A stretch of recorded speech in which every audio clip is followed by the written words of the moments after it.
How did Freddie Mercury contract AIDS?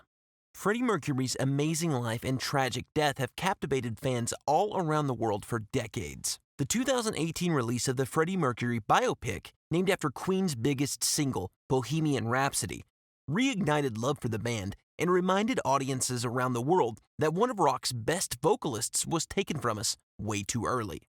So, what happened to the beloved Queen frontman? Freddie died on November 24, 1991, at the age of 45. Tragically, he suffered from bronchopneumonia, which impacted his airways as a complication from having acquired immunodeficiency syndrome, or AIDS. The disease was considered one of the biggest health crises of the 20th century. One of the highest profile cases of the disease, along Magic Johnson, it's the final stage of progression caused by the human immunodeficiency virus, or HIV, that can be passed through sex or from blood. Because of how HIV is transmitted, in the 60s and 70s the disease became a rallying cry against LGBTQ+ communities, and HIV was leveraged by lawmakers to support their agenda of the war on drugs. This same period of time was when Queen hit their stride and rose to stardom, and all these unique political situations converged.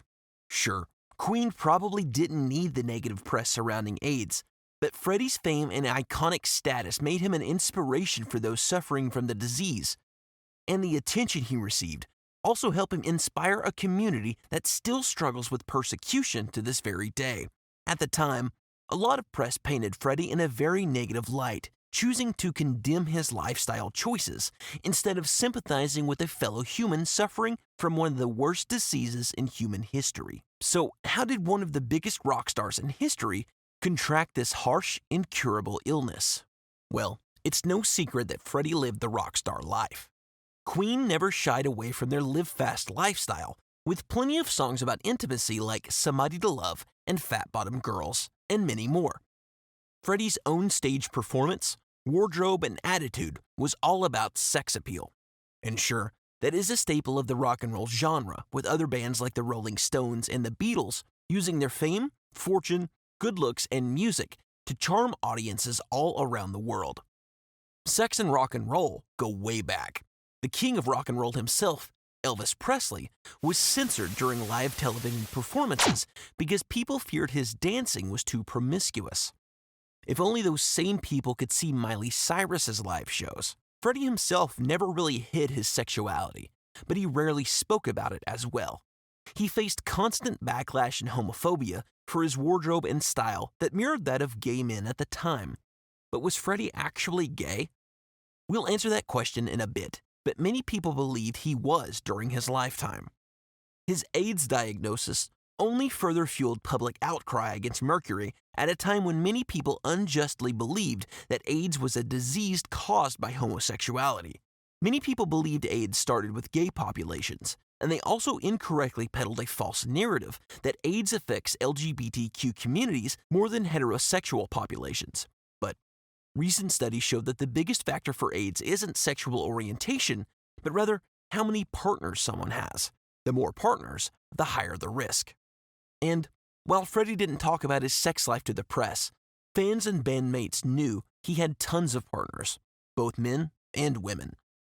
Freddie would later describe his sexuality saying, "I prefer my sex without any involvement, and there were times when I was extremely promiscuous. I just lived for sex. I'm a very sexual person." I am not. Yeah, a lot of sex. Try and get out of that one. So, it wasn't Mercury's choice of partners that made him contract the disease, but rather his rock and roll lifestyle and his crazy number of partners. After he contracted AIDS, he tried his best to hide it from his band members until he was near the end of his road. But his bandmates knew of his promiscuous behavior. Freddie called love Russian roulette, saying, "I once wrote a song called My Love is Dangerous. I just feel I'm not a very good partner for anybody, and I think that's what my love is. My love is dangerous. Who wants their love to be safe anyway?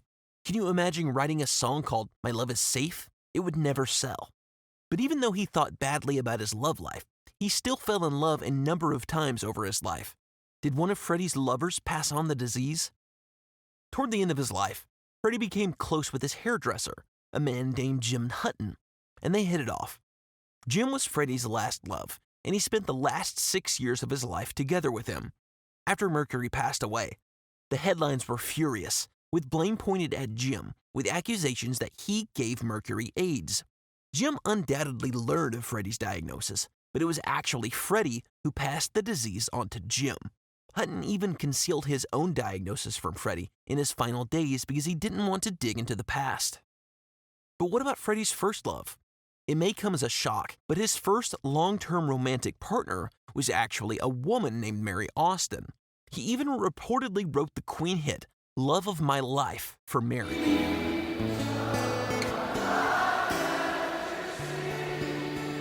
The pair were engaged for a time and were together from 1970 to 1976. The couple met when Mary was just 19 and Freddie was 24. And in their early years, neither of them could have prepared for what was to come. I think I'm bisexual. In a rare moment of honesty, Mercury told Austin that he was bisexual.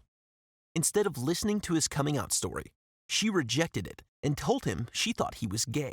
And I don't think he ever thought that I would be supportive of him becoming a gay.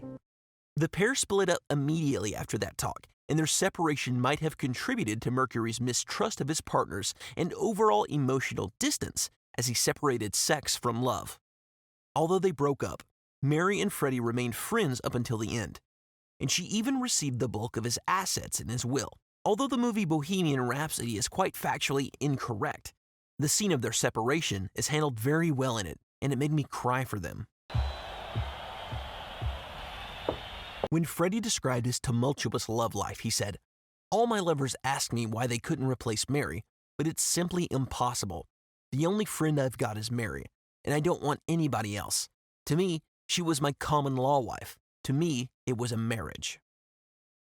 So the pair had their ups and downs, and an AIDS diagnosis would definitely support why the pair ended their romantic involvement. However, Mary Austin never contracted HIV or AIDS, so she wasn't the one who gave it to him either. She's still alive and inheriting millions from Freddie's royalties, with a 75% stake in his estate, totaling in the hundreds of millions. After Mercury passed away, she stepped out of the spotlight that her close ties with Mercury had afforded her, and she has continued to live a quiet life ever since. In fact, she is the only one who knows where Freddie's remains are buried.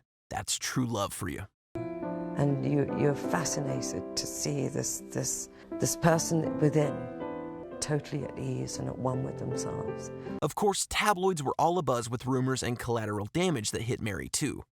Tragically, the press hounding Mercury over his diagnosis probably contributed to his untimely death. He stopped getting treatment for his Kaposi sarcoma because he didn't want paparazzi to see him looking so fragile and ill. But even though Mercury died way too early, he went out on his own terms, defiantly stating, "I really don't care. I've lived a full life, and if I'm dead tomorrow, I don't give a damn." At the end of the day, Freddie Mercury never actually said who he got it from or how, and that's probably because he didn't know. From our research, the possibility is that he got diagnosed in 1987 after avoiding the HIV test for quite some time. This makes sense, as Freddie reduced his public exposure and looked visibly sick around after this time. The progression of HIV into AIDS takes a long time, and while normal people can probably track down their partners for testing, Freddie's drug use and rampant sexual escapades virtually made it impossible for him to track down who gave it to him or when he got it. And it's probably best that we don't know. After all, Freddie Mercury was much more than a diagnosis. He was a man, an LGBTQ+ icon, a friend, and a rock legend with an undeniable legacy. So, that's the story of Freddie Mercury and his unfortunate diagnosis. Did any of the facts about his life and death surprise you? Let us know in the comments below. And we also released a video showing how the unlikely hero, Wayne's World the movie, reignited Queen's popularity in the mainstream, not once, but twice. Check it out for even more awesome Queen stories. Don't forget to like, subscribe, and share the video if you enjoyed it. And check back soon for all the best music news and stories.